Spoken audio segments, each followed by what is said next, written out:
Fred Ridley and the members at Augusta National put the RNA and the PGA Tour, and the fine folks at the USGA on notice.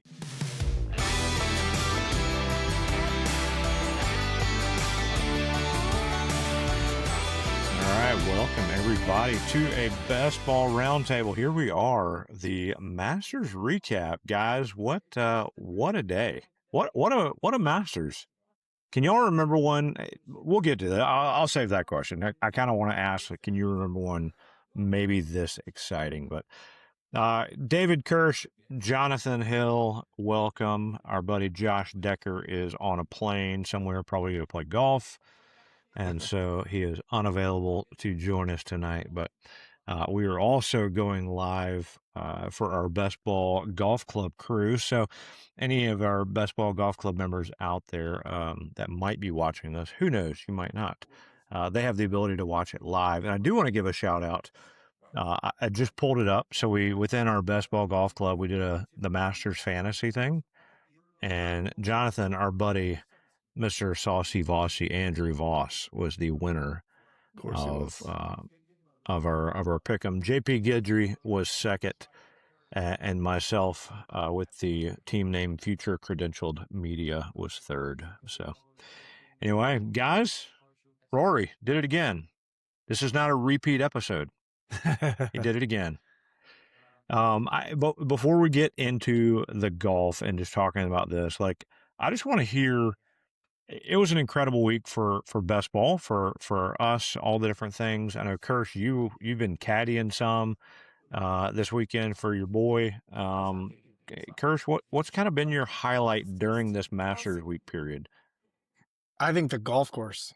I think the tournament. I think Fred Ridley and the members at Augusta National put the RNA and the PGA Tour, and the fine folks at the USGA on notice that this is how you set up a golf course. This is how you run a golf tournament.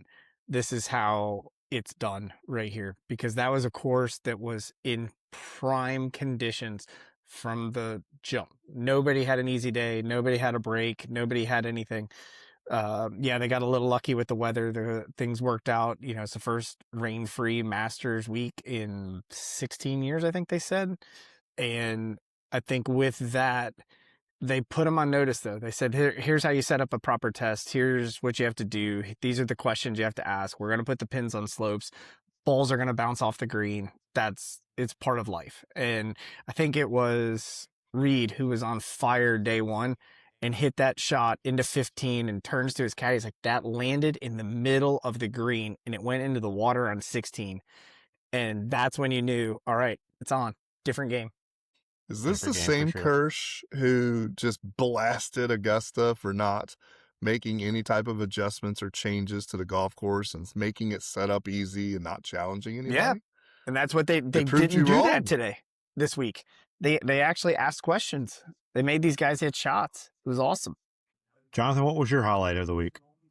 Maybe golf, Masters related, or off the course stuff? Well, I got to go on Monday, so that was exciting. Got to take Mackay and Priska for the first time. They'd never been before. I was glad that this year I didn't have to make the decision of whether or not to go on Sunday, because I was chatting to my friend the night before. She's like, well, we may not use them in the afternoon.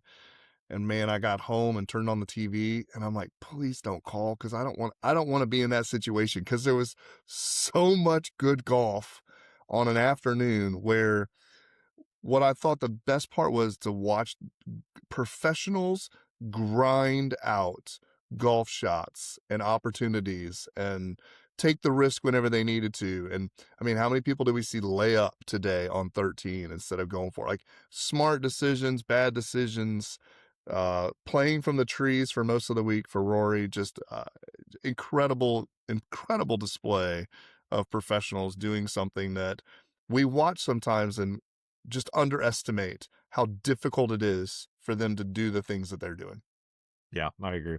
I think it was outstanding. I kind of want to give, we jokingly say, we don't jokingly say, we say we are attempting.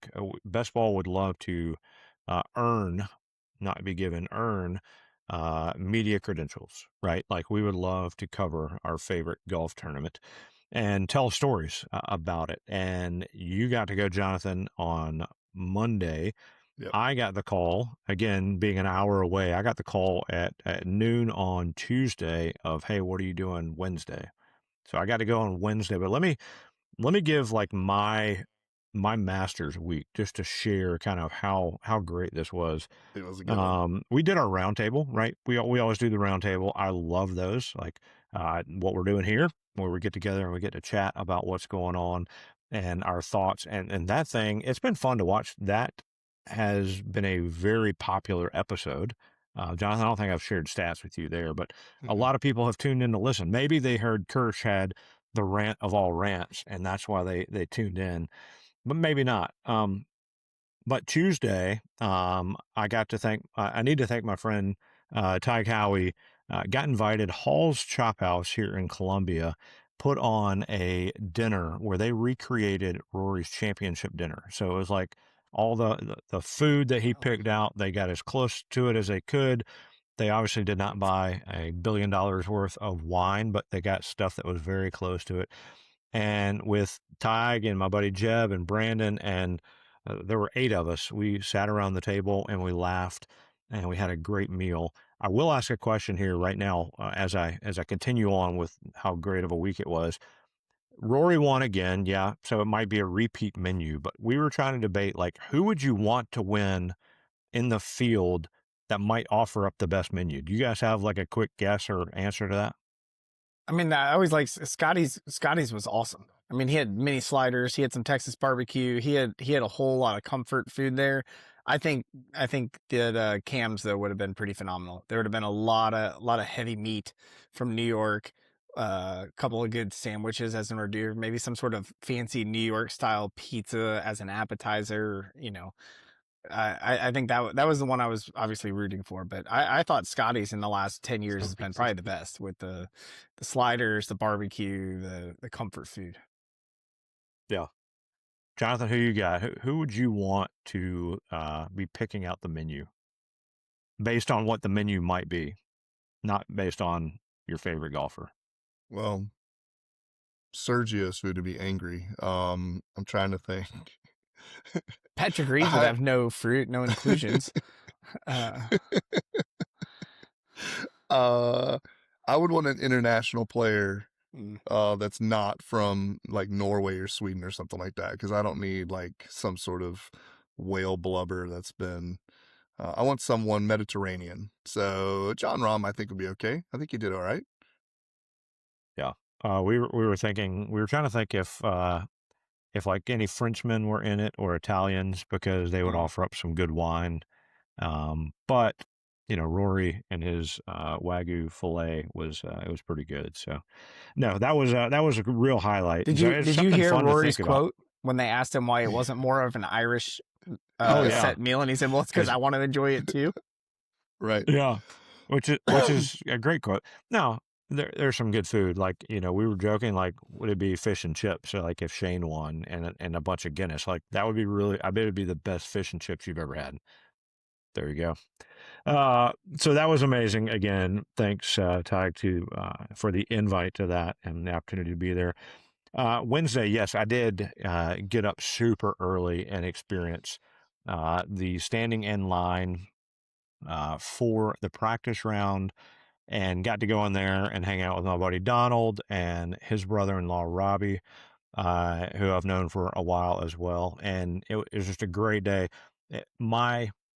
My take on the gnomes that I did in the pre-show is echoed, because there were so many people there early to get straight in line to try to buy a gnome, and it's insane. So I had a pretty leisurely walk around while everybody else was doing that, because I was waiting to meet up with Donald. And but yeah, that was the surge to get those things was kind of out of control.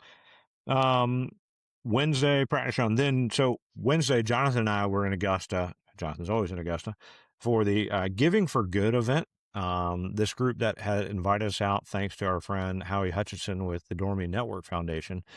There's a charity called the Giving Back Fund. They were doing a 2-night event at Club Magnolia. There, it's a hospitality house in Augusta, not associated with the Masters, but a private house, and they put on an incredible party and gathering. And this charity had 2 nights to where they got to go, and we got to do live podcasts each night, or live shows, which were outstanding.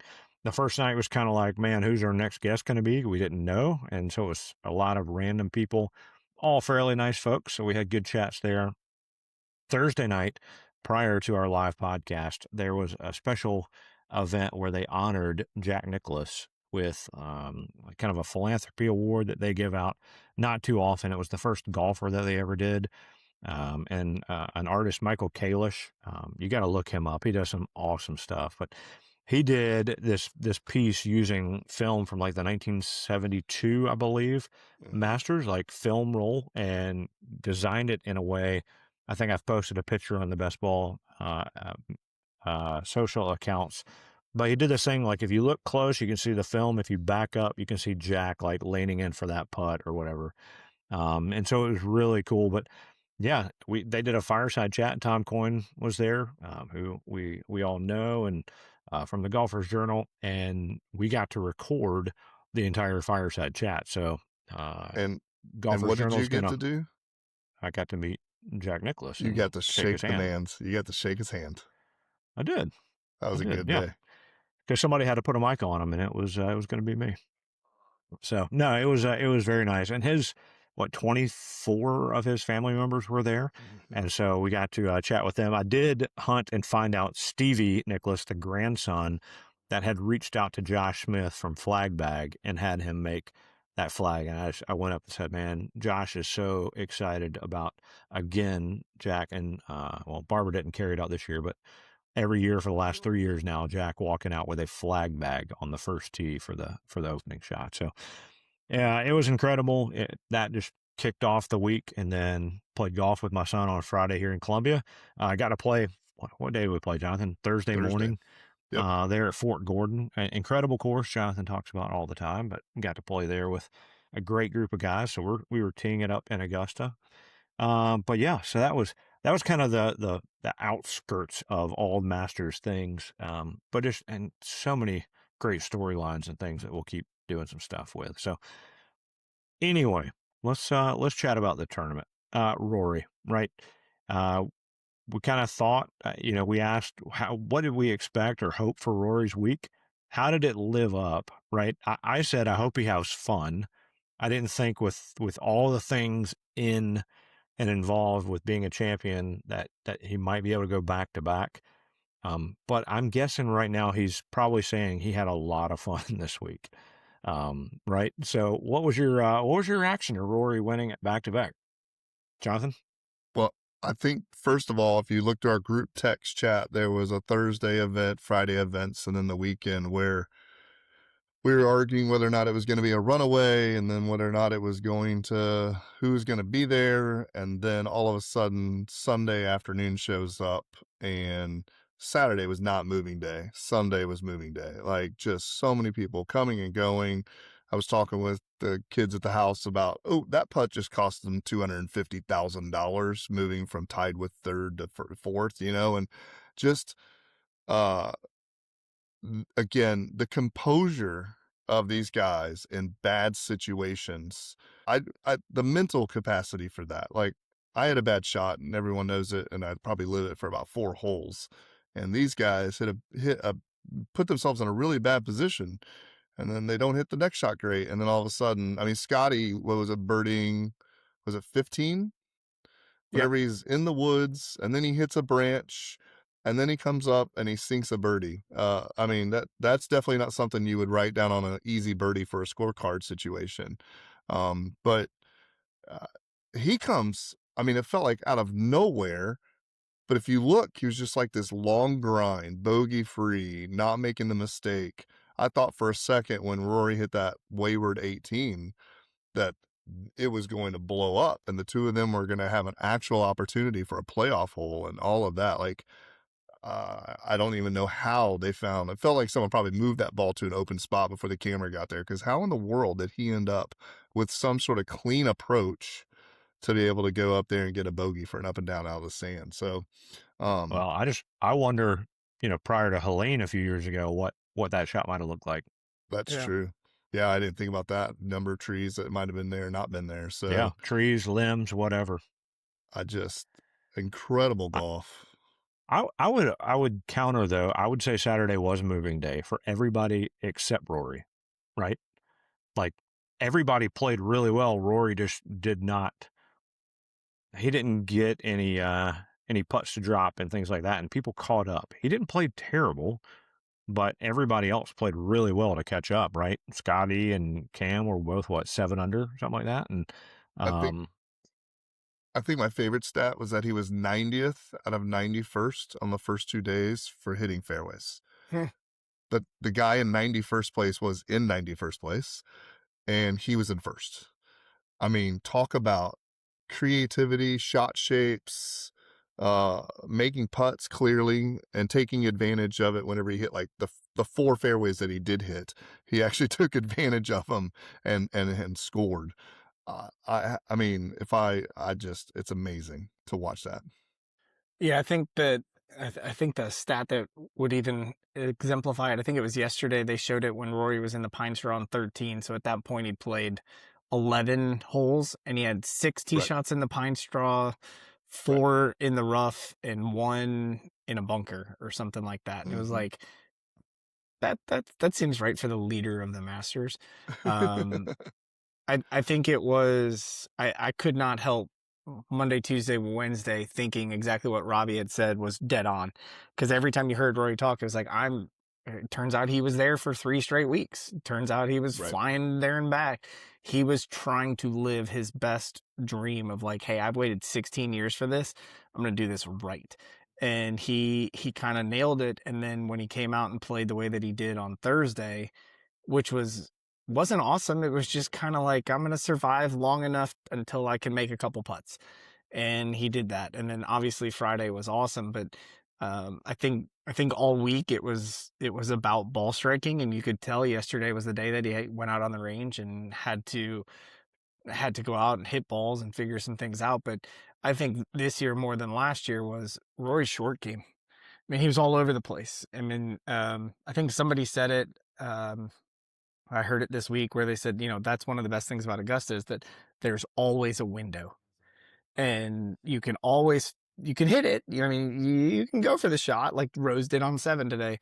But I think every time Rory missed a green, which was a lot, he was in the right spot or kind of the right spot and he could get up and down. I mean, you think about the up and down he had on 16, the up and down he had today on 17, the yeah. smart play on 8. Like, where last year he was making some bogeys a little sloppy. He was sloppy this time, but he got up and down. He hit every single shot by being in the right spot.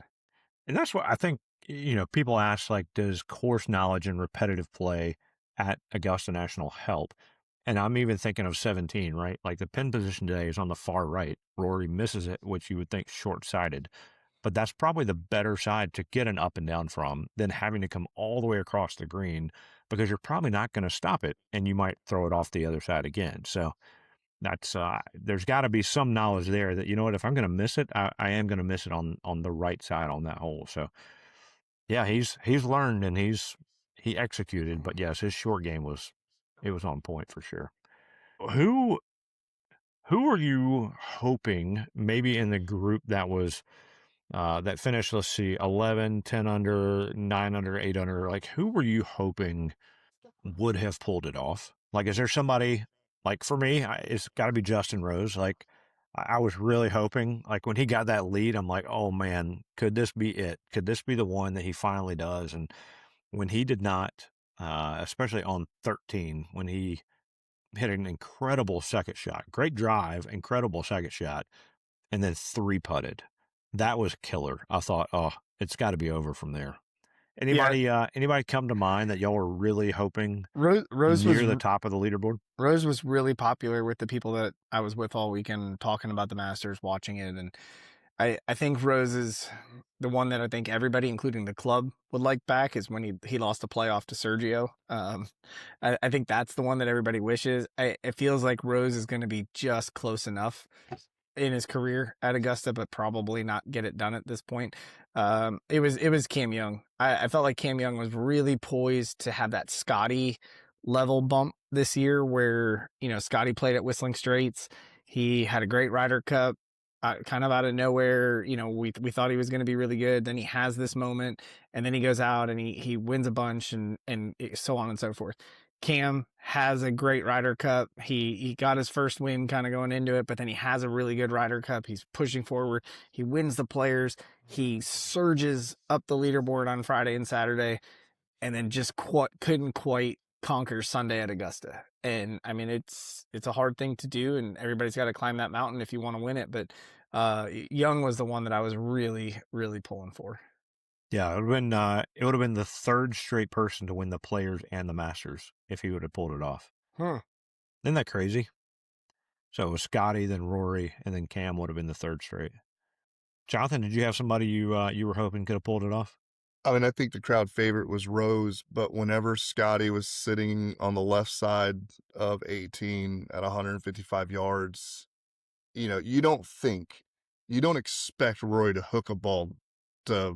push the ball that far into the woods. Like you look at that and think he's going to hit it somewhere, knowing what he's got to do. Can you imagine if Scotty had hit that ball 150 yards instead of a 148 or whatever it was, and then it rolls off? And I mean, you could see his face. He just knew in that moment. He's like, that's the tournament.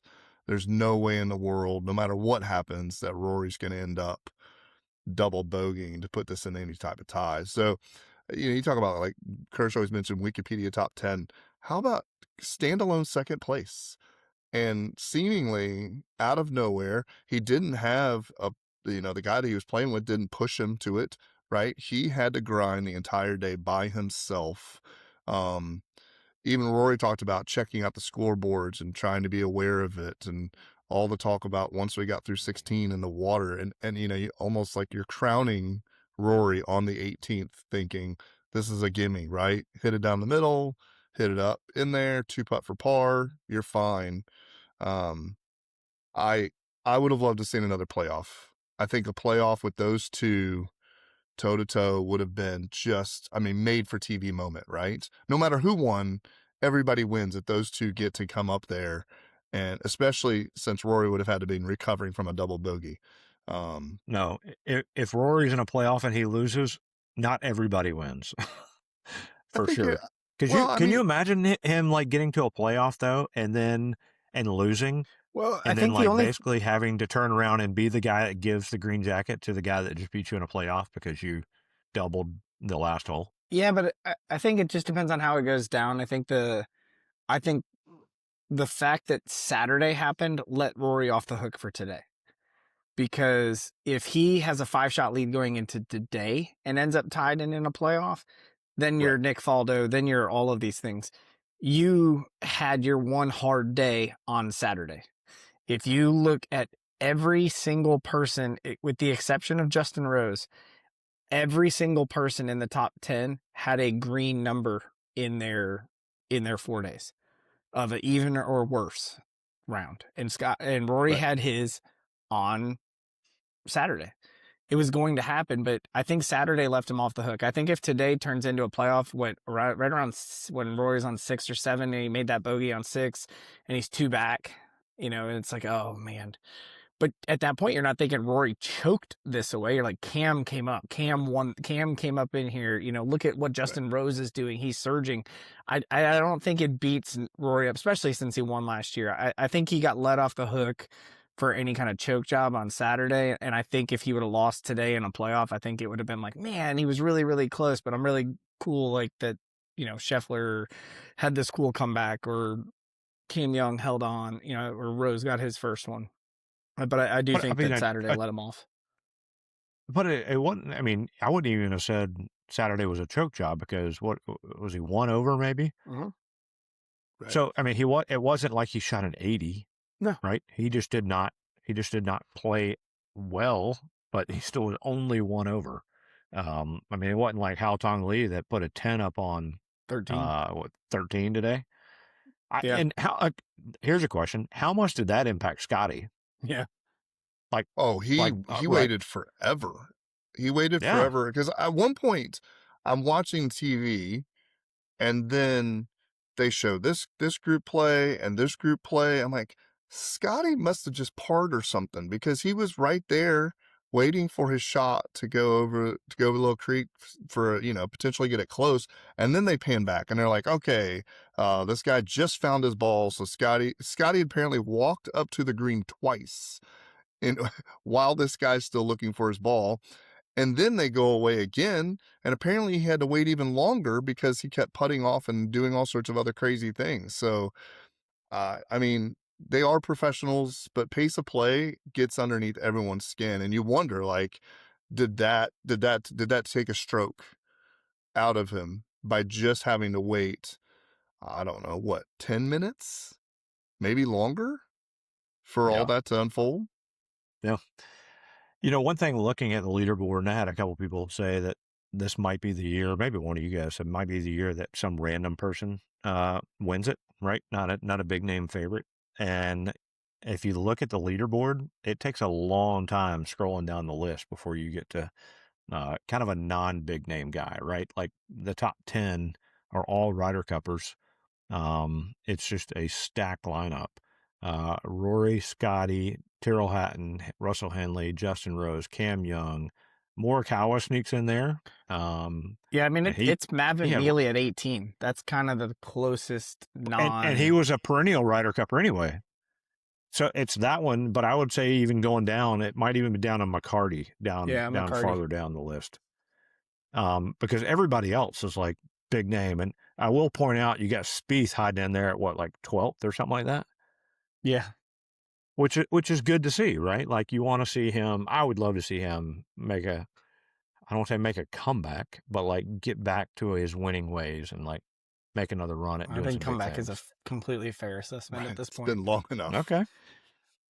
All right. We'll make a Yeah, comeback there, Joel. looking at the T12s and better though, those are the guys that get those automatic invites. So I think it's a massive win for Koepka today to stay inside the top 12. Knapp, Homa, Burns, just to make sure that they lock up coming back next year. Yeah. Not too much coverage of Patrick Reed today, huh? He was in featured groups and he struggled on the back nine. He had a moment again, but he struggled on the back nine. Yeah. Who was what was your biggest surprise from the Masters this year? That anybody picked Bryson to win.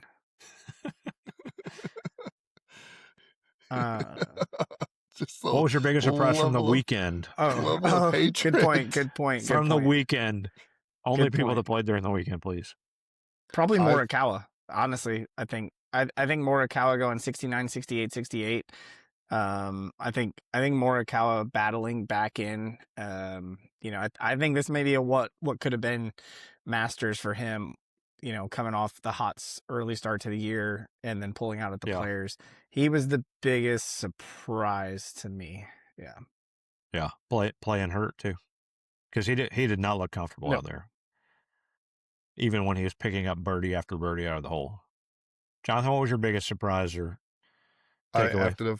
After the first 2 days, it looked like we might actually have some sort of boring runaway weekend. Like it felt like a number of people shot 5 or 6 under every day. You knew the greens were going to be difficult, but there was no way they were going to run them dry. You know what I mean? They weren't going to get burnt out or anything else. And there's only so much that you can do. But time and experience is the only way to hold on. It feels like at some point the National bites you in the butt. Whether that's chunking, Rose, what was it on 12 when he chunked the pitch? Mm-hmm. Yeah.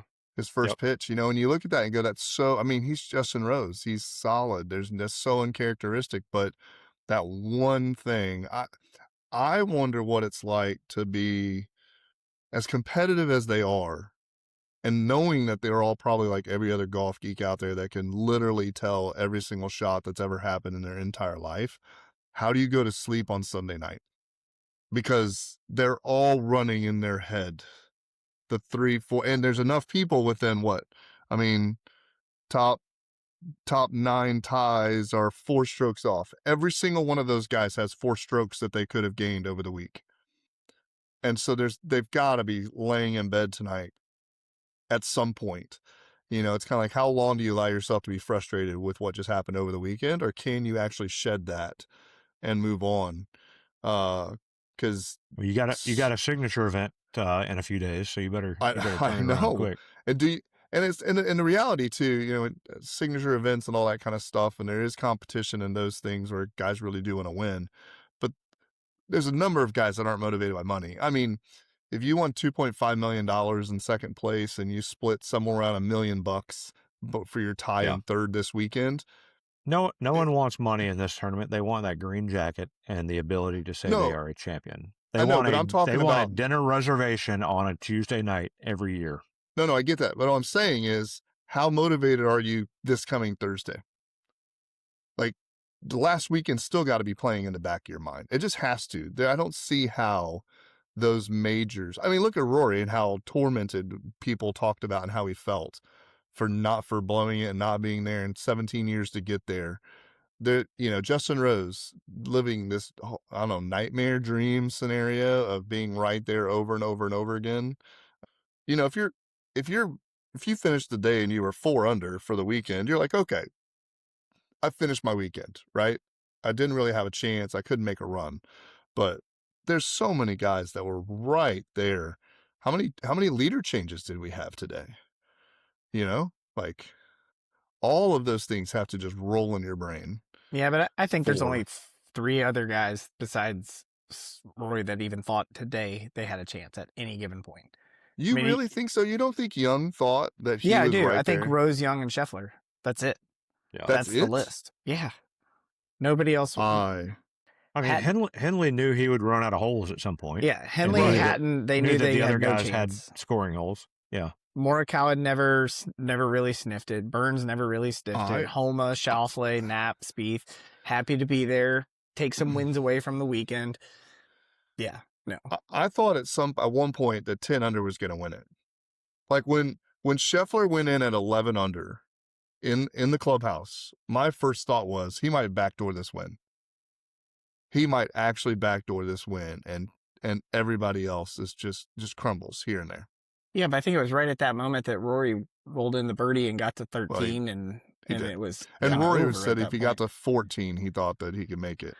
But still, like, I mean, think about Rory though. If you asked him on Friday night, hey Rory, you're going to shoot even this weekend, and Scotty's going to go 65, 68, right, and you're still going to win. Like that's essentially what happened. I think it's more of like the guy like a Shane Lowry who shot 80. Not great. Yeah. You're gonna think about the fact that you made 3 doubles on Masters Sunday. Yeah. I think there's gonna be some of those after an ace. Yeah. On the weekend. Second ace. Yeah. In his Masters career. Hole-in-ones are all right. So let me ask this question then. Rory now back to back. He has 2 green jackets. How many more does he get? 2. How old is he now? Mid-30s. Is that right? Yeah, 36, something like that. 2. He's going to win 1 out of the next 2 or 3 to get to 3. And then he'll have 1 in his 40s that like kind of comes out at like, oh man, he's still that guy sometimes. And he just got it around, and it all came together a lot. Like every Crenshaw, Tiger, Faldo got his last one. Obviously Nicholas. Like the great ones kind of find that one last one. So I think he puts on the jacket twice. Okay, 2 more times to get to 4. Okay, Jonathan, how many more do you think you'll get? I mean, right now in the basking of the moment, you say 2. It could be 0. I mean, that's the hard part about golf, right? It could actually just be like he never does it again, or he wins the next back, right? Exactly. Yeah. Because and he would never be the one to jinx himself and say he figured it out, or it's a par 67 or something like that. But there is a reality to now. You come back next year and you're like, you know what? what if I just hit 50% of the fairways? I wonder what I could score then. You know, like I've played out a pine straw, and I'm assuming if I were him, I would do the exact same thing he did this year, maybe only a little bit more, where I drop my daughter off for school, I fly my private jet up, I drive in a nice gray Mercedes to the course, I play a round or two, then I fly back home. Like I would do that on a pretty regular basis, and it'd be really interesting. They don't release all this information, although we could probably start some sort of like flight aware tracker or something to see who comes into Augusta. I wonder how many of these other guys decide to do that at the beginning of the year, where maybe they skip an event or two and they spend just a little bit more time prepping for that sort of thing, because they want more jackets as well. Yeah. I would give him 2 or 3 more. I think he'll do it. I think he'll get to 5, let's say. What does Jack have, 6? I think he has 5. He has 5. Tiger Only has 5? 4. You think 5? That's Yeah. so many more. Like he went 11 years without winning any. Right. Yeah. Of any kind. And now he's ripped the top off. Like, yeah. I'd give him 3 more, 2 or 3 more. All right. So the next question then, the list we were talking about of people that were close. Let's stay in like the top 10 to 12. Let's stay in that range. Any of those other guys get one? I know Scotty's already got one. I would guess, and I would bet that Scotty would get at least one, if not 2 or 3 more. Because he's 29 or something like that. Like he's got 20 more years of golf. Yeah, Scotty's got at least 1 to 2 more in him as well. Rose never gets it. You don't think Rose ever? Young maybe gets 1. He's 44. He'll be 45 this year, I think. Young gets 1, you think? I think Schauffele's probably the next one I would go to. The X-Man, he always plays well there. But in the top 10, that's all I. I mean, I think if Homa figures it out and like keeps the momentum of this up and maybe gets a couple wins this year, like he seemingly always plays well at Augusta. Yeah, but he finished like T5 last year, and everybody's like, well, he's going to be able to keep this up, get another win or 2 at the end of the year, and then this is the only major he's currently qualified for this year. Gotcha. Yeah. And I think Henley could sneak in and get one if he could figure it out the first 2 days. I mean, he doesn't seem to have much fear around that place. I don't think I'd take that bet. Same with Burns. I kind of look at Burns the same way. You know, I think Burns is going to end up with a major at some point, but he feels destined to be a 1 major guy. Really? Kirsch, do you think the National does anything to the course that is dramatic between now and next year? Dramatic? No.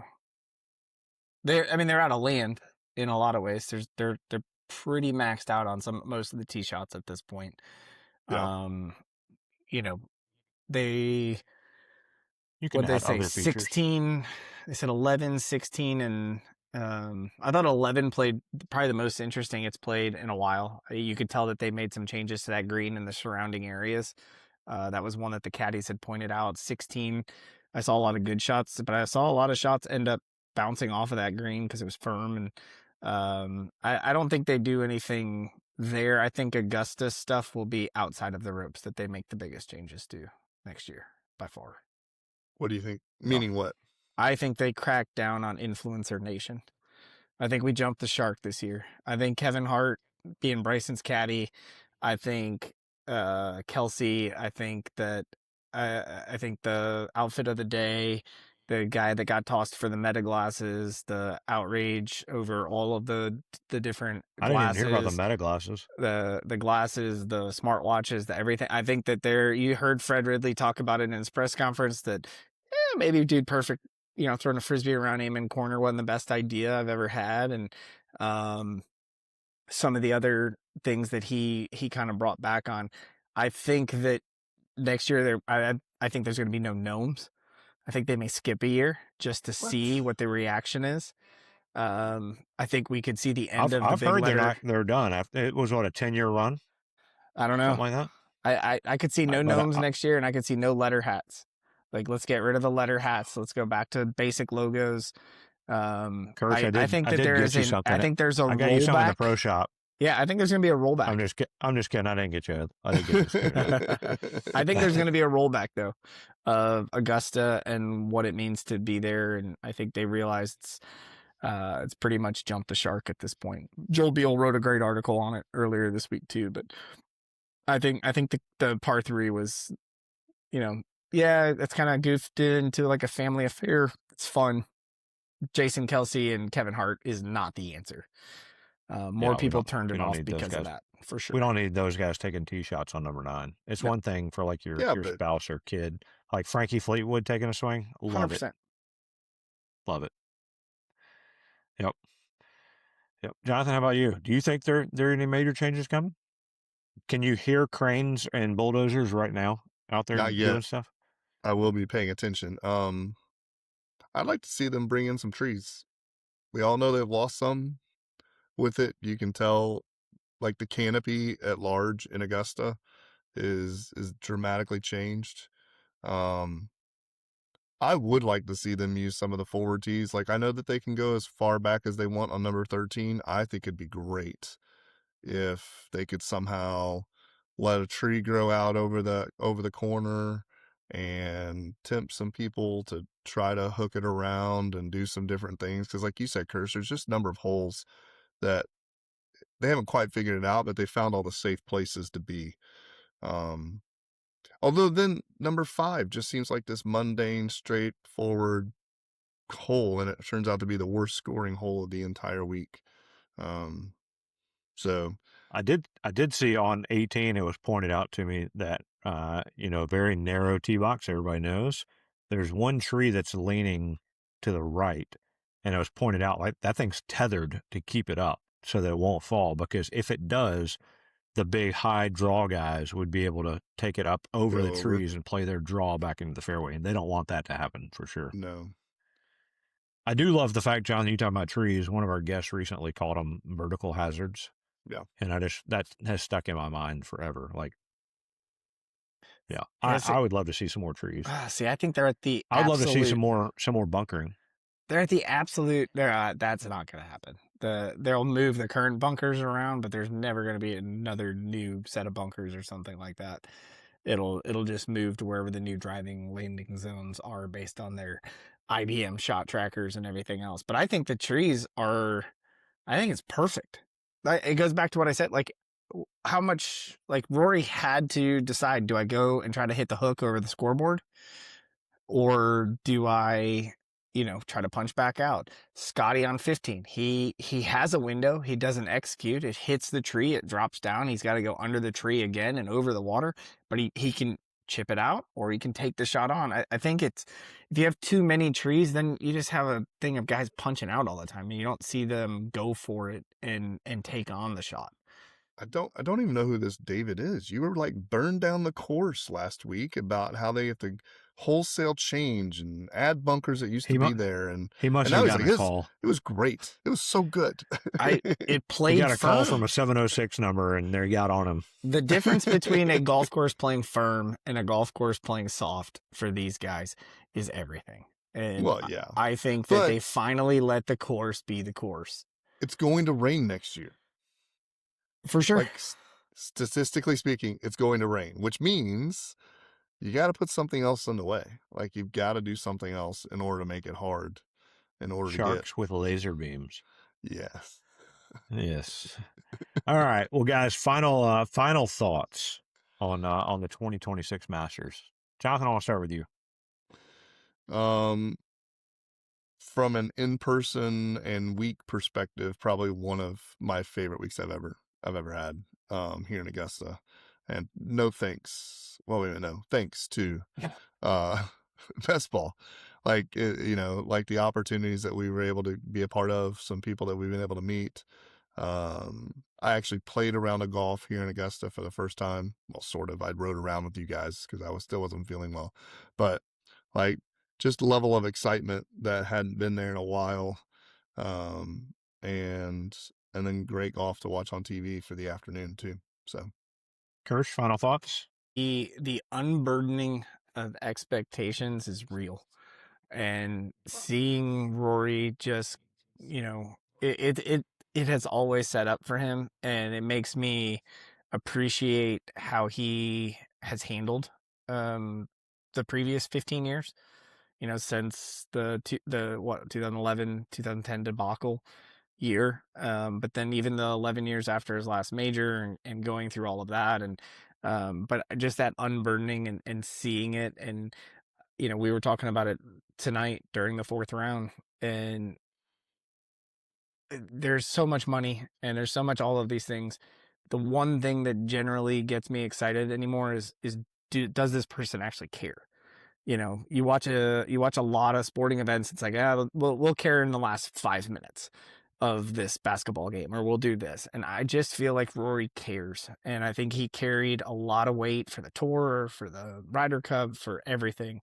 And I think he's always done a really good job of it. And the seeing him play more free and relaxed, and have the experience of getting to win this way, and kind of validating it and backing it up, that's what I'll remember.